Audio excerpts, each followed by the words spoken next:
Last একটা সর্বশেষ একটা ম্যাসাকার আল্লাহ পাক করবেন এদেরকে ইনশাআল্লাহ আযza ওয়া জাল। কার হাতে? ঈসা আলাইহিস সালামের হাতে। আমাদের উম্মতের মধ্যে কে নেতৃত্ব দিবেন? ইমামুল মাহদি, যার নাম হবেন আল মুহাম্মদ। তার নাম কি? মুহাম্মদ। তার বাবার নাম আব্দুল্লাহ, তার মায়ের নাম হবে আমিনা। তো এটাও ক্লোজিং টাইম। এখন আসুন, তো আল্লাহ পাকের কি পরিকল্পনা। যৌবনকালটা আল্লাহ পাক মুসা আলাইহিস সালামকে ফিরআউনের ঘরেই কাটালেন, এবং আল্লাহ পাক মুসা আলাইহিস সালামকে দুটো গুণাবলী দিয়ে বড় করলেন। দুটো গুণাবলী মনে রাখবেন। এক হচ্ছে কওয়ী, তিনি শক্তিশালী ছিলেন, ফিজিক্যালি অনেক শক্তিশালী ছিলেন। আমিন মানে বিশ্বস্ত ছিলেন, কওয়িউল আমিন। মনে থাকবে ইনশাআল্লাহ। আমরাও আল্লাহর কাছে দোয়া করি, আল্লাহ আমাদেরকে কওয়ী বানিয়ে দিন এবং আমিন বানিয়ে দিন, আমিন। এবার যৌবনে উপনীত হয়েছেন, টকবকা রক্ত, বাইরে বের হয়েছেন। বাইরে বের হয়ে দেখছেন যে দুজন ব্যক্তি লড়াই করছে, ইয়াকতাতুলান রাজুলান ইয়াকতাতুলান, দুজন ব্যক্তি মারামারি করছে। একজন মিন শিয়াতি, তার বনু ইসরাইল কওমের মধ্যে, আরেকজন হচ্ছে আদুই, তার শত্রুর মধ্যে। তো মুসা আলাইহিস সালাম গিয়ে সাহায্য করতে চাইলেন তার কম। আমরা বলি না দেশি ভাই সাপোর্ট ঠিক, তাই না? আচ্ছা, মুসা আলাইহিস সালাম গিয়ে সাপোর্ট দিতে গিয়ে শুনেন, ফাওয়াকাযাহু মুসা ফাকাদা আলাইহি, মুসা আলাইহিস সালাম মাত্র একটা ঘুষি দিয়েছেন, এক ঘুষিতেই ওই ব্যক্তি ডেড, স্পট ডেড। এই যে আমি গত একটা লেকচারে বলেছিলাম, চাইনিজ কন্টিনেন্টে যে মার্শাল আর্টসগুলো গড়ে উঠেছে এই কোরআন থেকে গড়ে উঠেছে। তার আগে ওদের সভ্যতা ছিল, সংস্কৃতি ছিল, ঠিক আছে। এক ঘুষিতে মানুষ মারা যায়, এটা কোরআন বলেছে। এক ঘুষিতে মানুষ মারা যায়, এটা কোরআন বলেছে। ওরা এখন রিসার্চ করে বের করে যে 6টা-7টা স্পট আছে মানুষের দেহে, এক ঘুষিতে মানুষ মারা যেতে পারে। কোরআনকে আমরা মূল্যায়ন করি না, কিন্তু কোরআনকে সারা দুনিয়ার অমুসলিমরা মূল্যায়ন করে ওদের স্বার্থে তারা আমাদের কোরআনকে মূল্যায়ন করে, আমাদের হাদিসকে মূল্যায়ন করে। আমরা করতে চাই না, আল্লাহ মাফ করবো আমাদের। আমরা কোরআন পড়তে চাই না, গবেষণা করতে চাই না, অর্থ বুঝতে চাই না, একটু আরবি ভাষা শিখতে চাই না, কোরআনের বালাগাত ডেইলি একটু তেলাওয়াত করবো একবার, সেটা করতে চাই না। আল্লাহ পাক আমাদেরকে মাফ করুন এবং কোরআনওয়ালা বানিয়ে দিন, আমিন। কথাগুলো বলার উদ্দেশ্য আপনাদেরকে আঘাত করা নয়, আমি জাস্ট আপনাদের কলবে একটু ধাক্কা দেওয়ার চেষ্টা করছি, যাতে করে আপনারা সবাই কোরআন তেলাওয়াত করেন ডেইলি একবার করে, আল্লাহ কবুল করে নেন। এবার আসুন, দেখুন এবার কি হলো।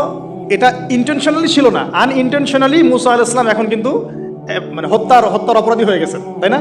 ফেরাউন তাকে ধরার জন্য বের হয়েছে দলবল নিয়ে, ওকে ধরতে হবে, এবার অ্যারেস্ট করতে হবে।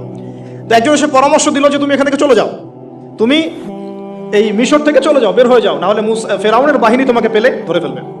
এবার মুসা আলাইহিস সালাম চলে গেলেন কোথায়? মাদিয়ান। কোথায় বলেন? অনেক দূরে মাদিয়ান। মাদিয়ানে গিয়ে তার না আছে কোনো শেল্টার, না গার্ডিয়ান, না কোনো খাবার, না পানি, কিছুই নাই। এখন প্রিয় ভাইরা, ওখানে গিয়ে কিচ্ছু নাই, নিঃস্ব অবস্থায় কি দোয়া করতে পারেন একজন মানুষ? এই দোয়াটা শিখে নেন, ইনশাআল্লাহ আপনার জীবনের সমস্ত সংকট কেটে যাবে ইনশাআল্লাহ। আমি নিজে ওই দোয়াটা বেশি বেশি করার চেষ্টা করি। দোয়াটা হচ্ছে, মুসা আলাইহিস সালাম একটা গাছের নিচে হেলান দিয়ে বসলেন, বসে দেখলেন দুজন মেয়ে দাঁড়িয়ে আছে দূরে, পানি নিতে পারছে না। লোকজন পানি নিয়ে যাচ্ছে, ওরা দাঁড়িয়ে আছে বেচারি। মুসা আলাইহিস সালাম গিয়ে বললেন, কি সমস্যা আপনাদের? এটা নিয়ে আপনারা আবার মেয়েদের সাথে কথা বলার চেষ্টা করেন, ঠিক আছে? তো মাহারাম গায়রা মাহারাম মেনে চলে। তারা বললেন যে আমাদের বাবা অনেক বৃদ্ধ মানুষ, আমরা পানি নিতে পারি না যতক্ষণ না আমাদের কম পানি নিয়ে চলে যায়। মুসা আলাইহিস সালাম একটু বললাম না, ফিজিক্যালি খুব স্ট্রং ছিলেন, থাকে না বডি বিল্ডার, সামনে গিয়ে কথা বলে সরো পানি নিতে দাও, তখন মানুষ একটু মূল্যায়ন করে না। তো মুসা আলাইহিস সালাম এভাবে পানি নিয়ে দিলেন এবং বাছুরদেরকে পানি পান করালেন, করিয়ে গাছের নিচে এসে বসে আছেন।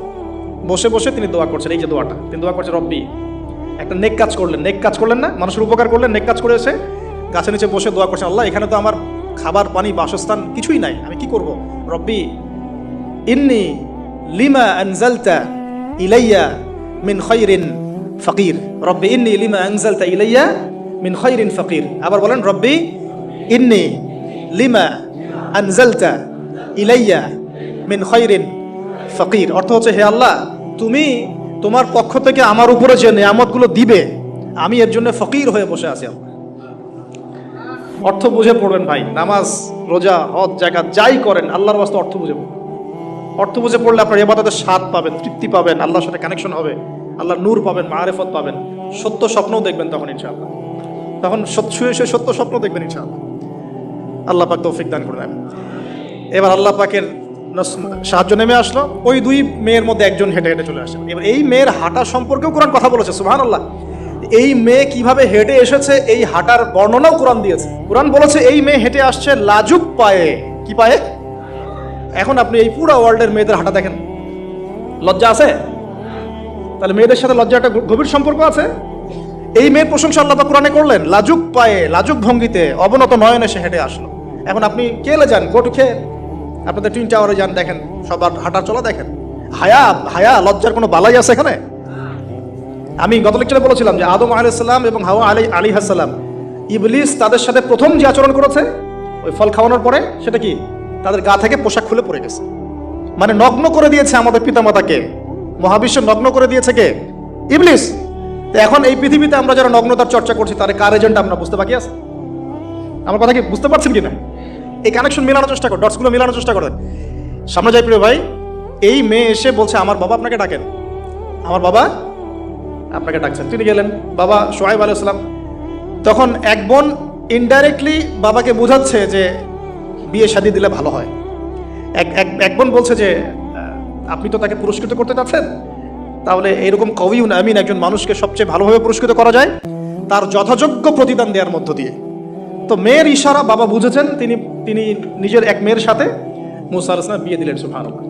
তবে শর্ত দিলেন, দেন মোহর কি? মোহর তো নাই। মোহর কি এবার? মোহর হচ্ছে 8 বছর তোমাকে আমার ফার্মে কাজ করতে হবে। এটা আগেকার একটা স্টাইল ছিল, সুন্নাহ। এটা এখন নাই, যদিও আগে এরকম ছিল যে দেন মোহর